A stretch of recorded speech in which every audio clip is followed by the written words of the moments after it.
साथियों, एक और सवाल आ रहा है। बहुत सारे लोग कह रहे हैं मैंने कर्जा लिया, प्राइवेट फाइनेंसर से लिया, साहूकार से लिया, रिश्तेदार से लिया और मैंने बदले में चेक दे दिए। अब मैं क्या करूं? मैं तो फंस गया, क्योंकि अब तो आपको पता है चेक बाउंसिंग होगी तो आपको सजा मिलेगी, सीधा सीधा है, पुलिस अरेस्ट कर लेगी आपको और नॉन बेलेबल वारंट होगा, 6 महीने तक सजा रहेगी। अभी क्या करना है? मान लो चेक दे रखा है। पहली बात तो चेक के बारे में कुछ नियम समझ लो। कभी भी ब्लैंक चेक नहीं देना। ये चेक आपकी प्रॉपर्टी होती है और ब्लैंक चेक साइन करके देना एक अपराध है। आप ब्लैंक चेक ना दें किसी को। अगर चेक देना भी पड़ जाए तो कम से कम जो अमाउंट है वो अमाउंट भर करके दें और डेट डाल करके दें चेक पर, क्योंकि उस डेट से पहले वो चेक वैलिड नहीं होगा। उस डेट से पहले नहीं डाला जा सकता। डेट और अमाउंट दोनों होना जरूरी है, ब्लैंक चेक ना दिया जाए। और अगर ब्लैंक चेक किसी पर्पज से दिया जा रहा है, सिग्नेचर वेरिफिकेशन के लिए दिया जा रहा है या किसी और काम से, तो कैंसिल चेक दिया जाए। उस पर लाइन डाल करके उसको कैंसिल लिखा जाए या पर्पस लिखा जाए, only for guarantee purpose, only for account detail purpose, only for NEFT detail purpose. Purpose लिख देंगे तो आपके ब्लैंक चेक का मिसयूज नहीं होगा। अब होता क्या, आपने 2 लाख रुपए लिया, ब्लैंक चेक दे दिए 2। अब वो क्या करेगा? वो 2-2 लाख रुपए भर देगा दोनों चेक में और 4 लाख हो गए आपके, और चेक बाउंसिंग होगा। अगर आप सेटलमेंट भी करना चाहोगे तो कोर्ट ये मानकर चलेगा कि आपने 4 लाख रुपए दिए।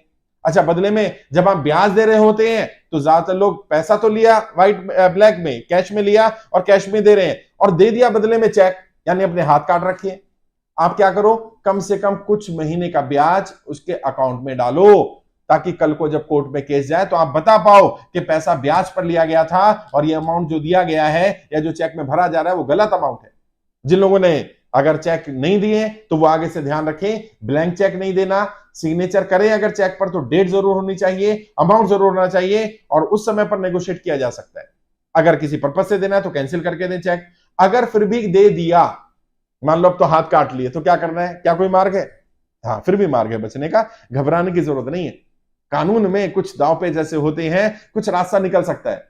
तो वो जब आपको अगर लगे ऐसा आप फंस गए, दिक्कत आ रही है, परेशानी आ रही है, तो हमारी टीम से संपर्क करिएगा, हमारी टीम आपको गाइड कर देगी। मैं जब आऊंगा आपके राज्य में, क्योंकि ये बातें फोन पर नहीं हो सकती हैं, ये बातें फेस टू फेस बैठेंगे, केस टू केस देखेंगे आपका केस क्या है। आपका चेक दे रखा है, चेक उसने लगा दिया कि नहीं लगाया है, अगर लगाने की धमकी दे रहा है तो कैसे क्या करना है, अगर लग गया तो क्या करना है, नोटिस आ गया तो क्या करना है, अगर नॉन अवेलेबल अगर वारंट आ गया है तो उस स्थिति में क्या करेंगे।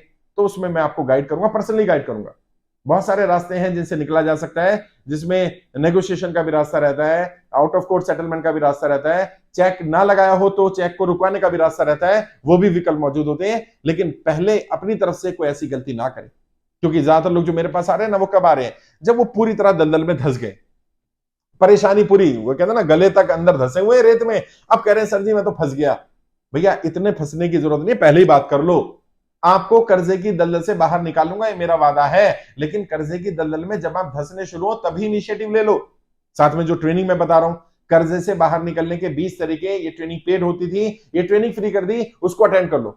बहुत सारे पॉइंट है, 20 से ज्यादा तरीके हैं, कोई ना कोई तरीका ऐसा होगा जो हो सकता है कि आपने जो चेक दिए हो या जो अमाउंट दिया हो या जो आपको लग रहा है कि आप अरेंज नहीं कर पा रहे, वहां से कोई रास्ता निकल जाए जिससे कि आप वो अमाउंट अरेंज कर पाओ। मेरी एक ही कोशिश है, मेरी पूरी टीम की, कि आप कर्जे की दलदल में ना फंसे। फंस गए तो आपको निकाल दिया जाए। और केवल ऐसा नहीं है कि कर्जे की दलदल से निकाल दिया बात खत्म हो जाएगी। कर्जे की दलदल से निकालने के बाद आपको मजबूत सतह पर दौड़ाना भी है, आपको बिजनेस के लिए, काम धंधा करने के लिए अपॉर्चुनिटी भी देनी है, संसाधन भी मुहैया कराने हैं, ताकि आप दोबारा कर्जे की दलदल में ना फंसे। तो अगर किसी ने चेक दे दिया है तो भी ज्यादा घबराने की जरूरत नहीं है, लेकिन अगर कोई चेक मांग रहा है तो कम से कम ये बातें ध्यान रखनी है कि ब्लैंक चेक नहीं देना है, डेट डाल करके देना है, अमाउंट डाल करके देना है, किस पर्पज से दिया जा रहा है वो देना है, और बहुत सारे तरीके हैं जिससे कि आप बच सकते हैं अगर आपने चेक भी दे रखा है अमाउंट के अगेंस्ट।